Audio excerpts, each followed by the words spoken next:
Do you hate me?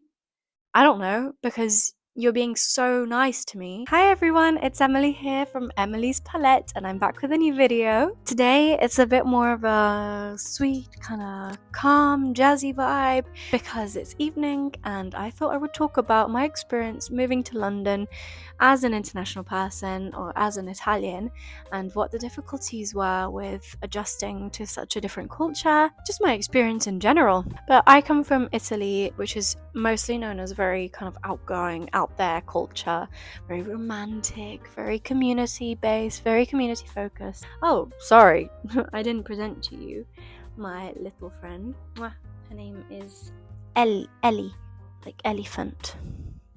Okay, moving swiftly forwards. I grew up in a very small town in Italy. It was very community focused. Everyone knew each other.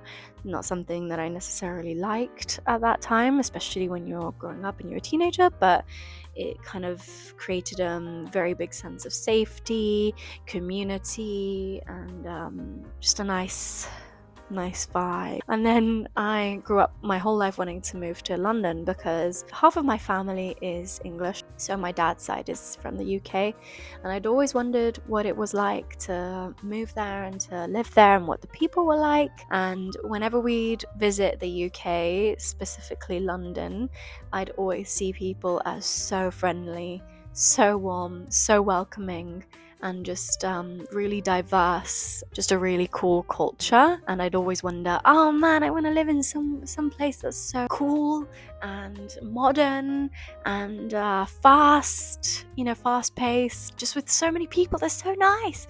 When I go in shops, they're all like, oh my god, how are you? Oh, I love your hair. And I'd be like, what? That is the nicest thing anyone has said to me. Because Italy, in my opinion, is a place where you will get exactly what they think. So if you are bothering someone, you will get attitude. If you make someone angry, they will be angry at you. After a lot of reflection and some time living in London, I realized how much that is actually valuable for me, because I slowly started to realize that this kind of politeness that you find in the UK is actually a massive part of the culture, and also possibly a lot of the reasons why people struggle sometimes to share their feelings, their real feelings. And so there's a lot of bottled up emotions, and that leads to struggling to make real connections with people. But anyway, I kind of just went right into it, but I actually just wanted to say that this is in no way comparing cultures or comparing the history of people and saying which one's better or which one's worse. This is a very, very personal experience about how I grew up and my life in Italy, and to see where living in London actually clashes with a lot of my with a few of my beliefs. As I was saying, the overly positive and overly polite culture is something that I very much struggle with still to this day. Part of it is not knowing whether people are being genuine or whether they are forced to be polite because of the standards of this culture. So a lot of the time, someone will tell me something very nice, like, oh my god, I love your shoes, and I feel already like I'm a bit like, oh wow, thank you so much. And that's the great side of it, is that by being positive, you are more kind of prone to looking at people and noticing positives out of people and actually sharing them. On the other hand, I really struggle when it seems not genuine. I notice it in a lot of situations and circumstances where people are being nice to you, but you really do know that you are not their favorite person, or there's no real reason why they're being that nice to you. And that can be so unsettling because you literally don't know where you stand with people. You don't know. Do you hate me?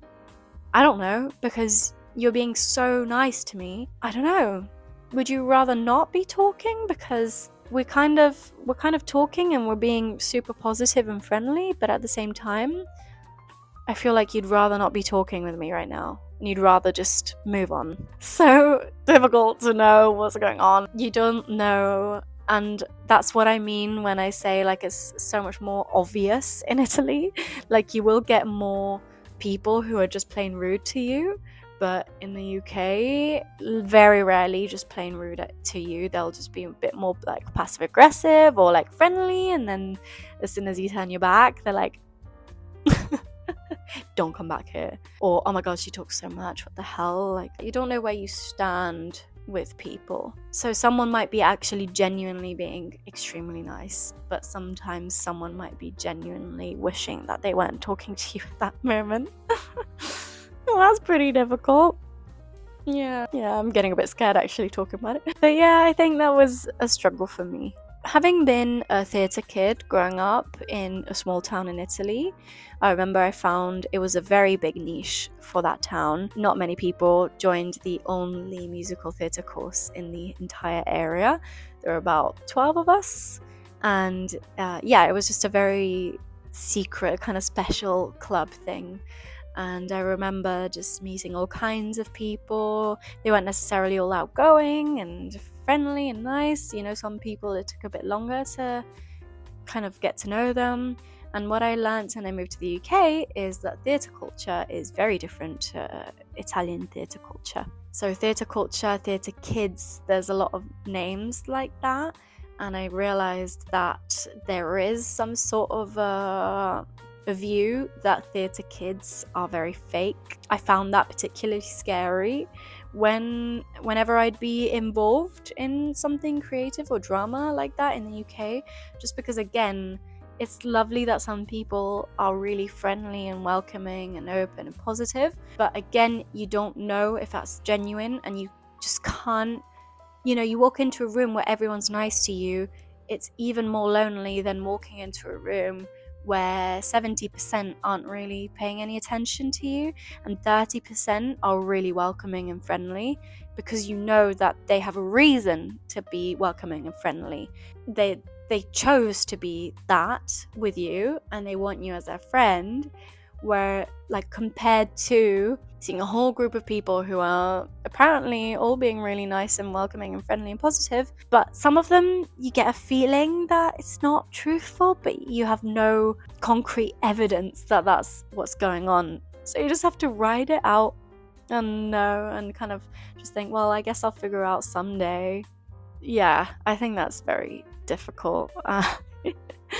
Because you can't really pick sides, or you can't really find a support system easily because it seems like everyone is supportive. I hope that makes sense.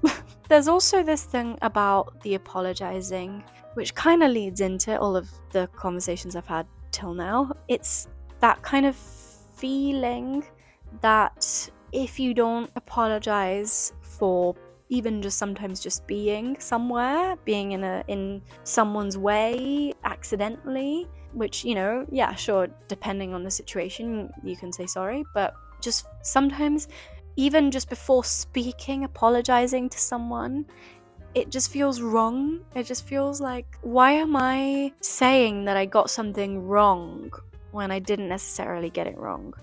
And this is what I get a lot from when I've spoke to British people, is that they are so scared of getting embarrassed or awkward or seeming uncomfortable that they will do anything possible to not let that happen.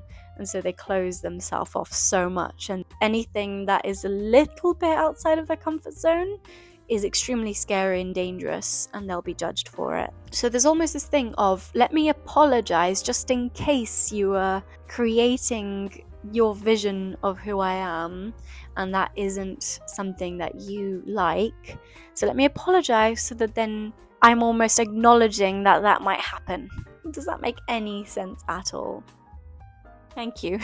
Apologizing for just being and asking something. It's like often when you go somewhere and you're like, sorry, so sorry, where is this bar? Or, oh, I'm so sorry, can I ask you where the toilet is? I've had customers come in the cafe where I worked at and apologize before they order a drink. Like, sorry, could I get a long black? Like, don't be sorry. Why are you sorry? I'm here for this. And it makes me feel like I also should be apologizing more. But it's like a vicious cycle, because if someone apologizes to me when I'm in their way, and then I'm like, oh, no, I'm so sorry. No, I'm so sorry. Like, who's right? I don't know. I struggle with it because I don't know what to say. And sometimes I'm like, oh my god, so how shit of a person am I if you've just apologized to me when I was in your way? What does that say about me not noticing that I was in your way? There's just so much worry and fear of just being a little bit out there. Very difficult. Something else I've noticed is often a difficulty in inviting friends of friends to your friend gathering. And I get that if you haven't seen your friends in a while, if it's strictly like you and your friend, then it's a bit weird to just say, oh, I'll just bring all of my other friends to this evening and we'll just all hang out.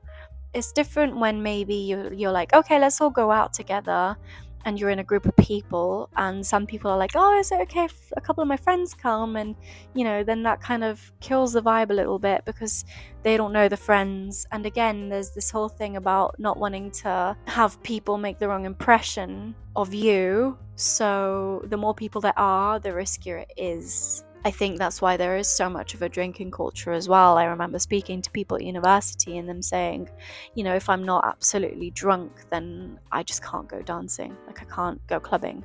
And I remembered growing up in Italy that you are allowed to go clubbing before you're 18. You're just not allowed to drink, which makes it much less likely that you will go off and drink like mad, because you know that you can go clubbing and you know that it is an option and a possibility, but that takes oh, I'm doing something risky. It just takes that out of it. So I could, but I don't really want to. And so people waited, especially in my generation, they waited till they were 18 and then COVID hit. A lot of people in the UK just couldn't go clubbing, and so they didn't learn how to do that until, being a bit further, maybe like 20 or 21. And then a lot of my friends found it very difficult to know how to act in clubs, and so they just get completely drunk, smashed. Smash. How do you say it? I don't know. They would just get really, really, really drunk, so that then possibly they also have that thought where they're like, well, sorry about how I acted, but I was so drunk. And you notice it on tubes as well when you're out on a Saturday night and you see, compared to like a Saturday morning where everyone's so quiet and polite, and then Saturday night you see all these people absolutely yelling and dancing and pole dancing on the tube, and you're like, where is all of this built up fun? Where was it? And it's almost like, why do you get to the point where you can't control it anymore? It's interesting, there's not that much of an in-between where you're either really, really serious and polite, or you get drunk and you're the complete opposite. I guess in Italy there's more of a drinking for the taste and the pleasure of being out with friends, rather than drinking so that you can go out with friends. It's such a completely different point of view. And also, I am saying British people, Italian people, England, Italy, but this is such a personal experience. I mean, this is literally about who I am and my experience. Like, I know that there's probably Italians that go clubbing when they're underage and get completely wasted, and I know that there's British people that actually like going out and they like talking to new people and who are very outgoing and out there. I know those people, but I think there is something about how people are raised where it's just such a core part of people's beings that it's hard to move on from. I notice this is very similar for other people as well. I know a lot of international people. I've moved to London specifically, but also just to the UK, and have struggled with this kind of thing. I do think it's also a generational thing where people are making less effort in friendships recently, which makes it also hard to wonder whether we should be viewing it on a country culture level or worldwide, like what's going on level. What an academic thing to say. But I do wonder what your experiences are on how moving to London was, how you view the culture, and what differences there are between your culture and British culture. I'd love to hear more about it. Or even if you are British and you have insights as to why this happens, or if you had a completely different experience as to what I'm saying and you're like, what? I've never heard of this in my life. Please do let me know. And thank you so much for watching and for being here and for spending your time listening to me. And I hope you enjoy it, and I hope it was worthwhile. And comment down below if you'd like me to talk about anything else. Otherwise, I will see you very soon. Lots of love. Bye.